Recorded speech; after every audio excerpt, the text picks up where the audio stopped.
琴晚 Minimax 出咗新模型 H3，最誇張係我實測發現 H3 用雲端生成，價錢竟然平過 Cadence 2同 Kling 3。H3 唔係普通影片模型，佢可以一齊理解文字、圖片、影片同聲音，仲可以原生生成畫面、音效、對白同立體聲音樂。我用同一條 prompt 出咗呢段5秒 demo，你可以留意。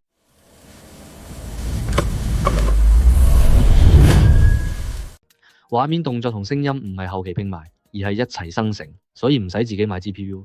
單係用雲端 H3 已經有價錢優勢，不過公平比較要睇翻張相同片長、解析度同生成模式。咁本地部署又有咩用？你可以將素材留喺自己部機，自己控制 workflow、參數同埋大量批次生成。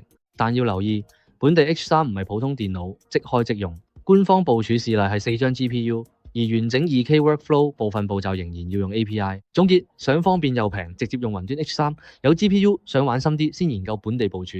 想繼續睇我用廣東話講 AI，記得 follow我，下條片再見。